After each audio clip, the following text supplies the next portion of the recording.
Thank you. One of the recommendations that I think that needs more emphasis is number 25, and that's the agriculture sector.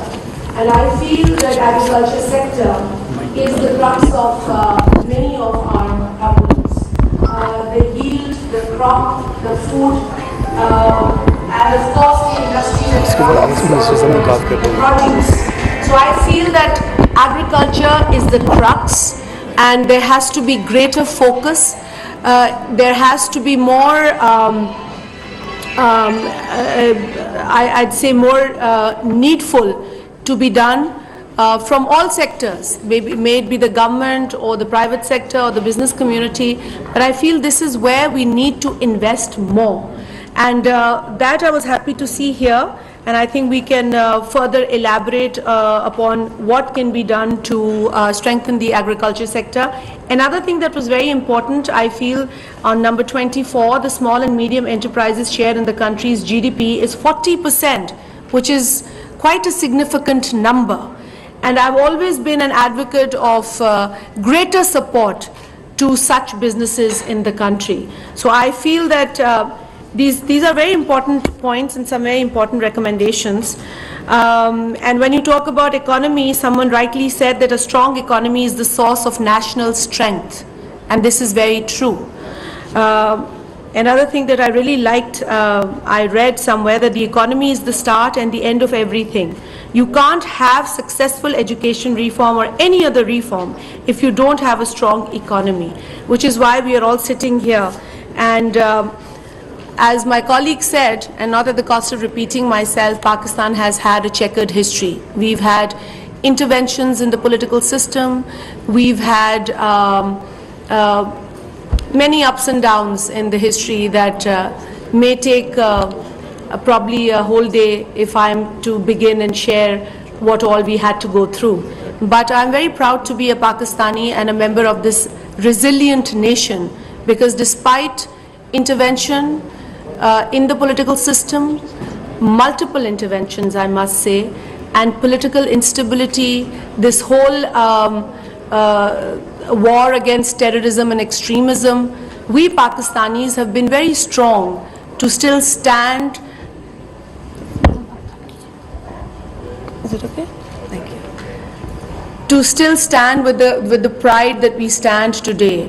But yes, there are issues, there are problems, and it is a source of encouragement to see the diplomatic corps present here, because we are a member of the global committee. We are part of the community around the world. And if Pakistan has a problem, I am very happy to express gratitude that our friends all over the world have helped us in difficult times, in challenging times. You've come forward to help us during our disasters, during calamities, and otherwise. So it is encouraging to see all of you, and I hope that the recommendations before us, not only you'd go through them, but you'll also at some point in time give us guidance or any kind of advice that you feel that you've got good examples in your country that Pakistan can benefit from. As for me, I am the Federal Minister for Poverty Alleviation and Social Safety. My ministry looks into the social protection of the population in Pakistan.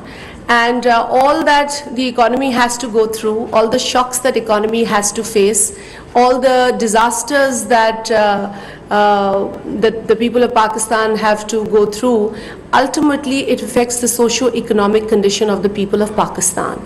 And unfortunately, we don't have great numbers to share with you, but just to give you a glimpse of what we are facing today. Now, Pakistan has ranked among the 43 countries most exposed to poverty risks. 54% of our population is vulnerable to poverty due to health shocks. Then again, 52 million people, which is 24% of the population, is living below the poverty line. If I am to share the multi-dimensional poverty index figure with you, that is about 83 million, which is 38% of the population. And almost 30% households experience food insecurity. So the whole economy or the state of economy ultimately impacts the population of the country and also affects the poverty that people are facing. And my task becomes quite challenging given the current situation. We currently have some important programs under the ministry. One of the most successful social protection program is Benazir Income Support Program, which was initiated in 2008. And if I take you to that year, I would like to refresh your minds or memories that there was a global economic crisis in 2008, due to which Pakistan, being one of the countries in the world, was also facing similar problems like other countries. But since we had a vulnerable population to feed and to support, so the then government initiated the program by the name of Benazir Income Support Program, because it was the brainchild of former Prime Minister Benazir Bhutto Shaheed Sahiba to have a program for the poorest of the poor households of Pakistan. So this program was initiated back in 2008. It was enacted upon and a law came from the Parliament of Pakistan in 2010 to further strengthen the program. And today we are covering almost 8 million families through this program. And the main criteria or the criterion of the program is to register the women members of the households. So that is one of the basic criterion, other than being poorest of the poor household of Pakistan. Now this is for the unconditional cash transfers that we provide to augment the income of these households. Other than this, we also have the unconditional cash transfer programs that are connected with the education and health.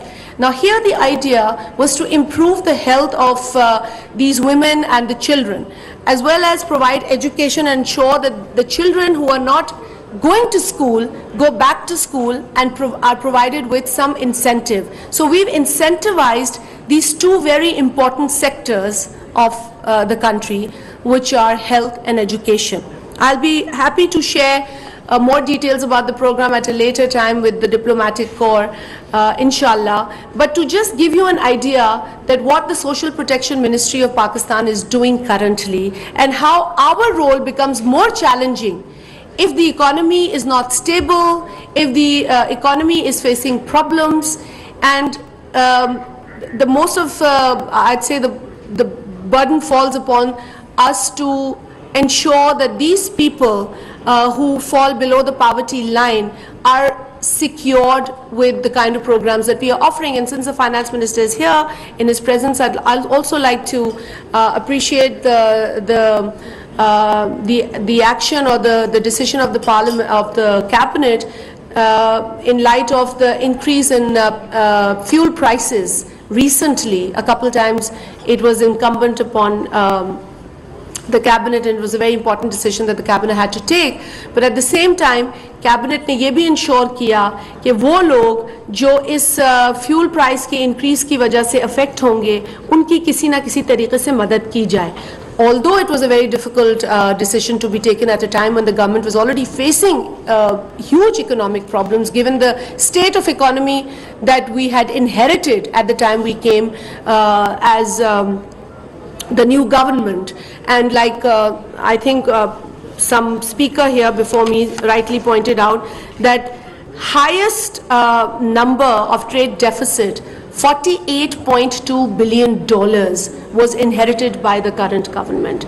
So not going into the details of the failures by the blunders of the last government, we have to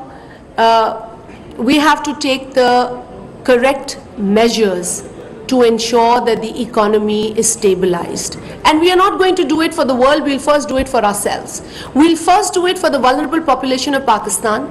We'll first do it to ensure that the poor people of Pakistan graduate out of poverty, ultimately stabilizing the country's economic and social state. So this is very important upon any country to look into our own priorities. And one thing that I would like to also share with our business community and the Islamabad Chamber of Commerce that I do not see in the paper, but I'm sure that everyone believes in this as much as I do, is the participation of women in labor force. I feel it is very important to include the women in labor force.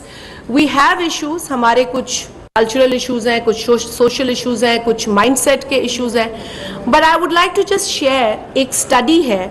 Now this study is done by IMF. Again, IMF is that the big reality in the world today for many of us, and like somebody said, a colleague of mine earlier, no one likes to go to IMF because the kind of conditions they impose on us are not the conditions that a political worker or a political leader can expect the people of the country to easily accept. So we have to make our amends to our policies when we have to follow those conditions.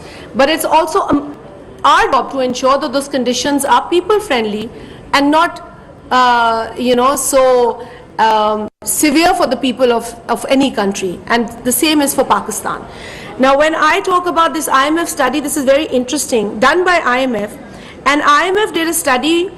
It estimates that our GDP can increase nearly 33% if women contribution towards the labor force is close to what the men participation is. So this is just like a number from the estimates that they found.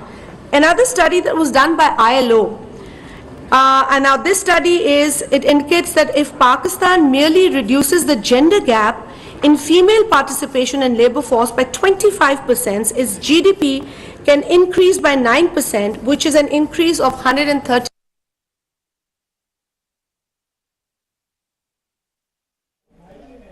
नाज़रीन, वफाकी वज़ीर शाज़िया मरी का मईशत के हवाले से conference का खिताब आप मुलाहिज़ा कर रहे हैं। उन्होंने कहा कि मजबूत मईशत ही मजबूत मुल्क की ज़मानत होती है। पैदावार बढ़ाने के लिए ज़राअत पर तवज्जो देना होगी। ज़राअत मुल्क की तरक्की में रीढ़ की हड्डी की हैसियत रखती है। माशी तब्दीलियों का असर बराह रास्त आवाम पर पड़ता है। वफाकी वज़ीर शाज़िया मरी मईशत के हवाले से कॉन्फ्रेंस से खिताब कर रही हैं। उन्होंने कहा कि पैदावार बढ़ाने के लिए ज़राअत पर तवज्जो देना होगी। ज़राअत मुल्क की तरक्की में रीढ़ की हड्डी की हैसियत रखती है। हमने इससे पहले भी आवाम की खिदमत के लिए बहुत से प्रोग्राम्स का आगाज़ किया। उन्होंने कहा कि बेनज़ीर इनकम सपोर्ट प्रोग्राम भी इसी सिलसिले की एक कड़ी है, जिसे 2007 के अंदर शुरू किया गया और उसके बाद से अब तक लेकर आवाम की खिदमत के लिए इस प्रोग्राम को चलाया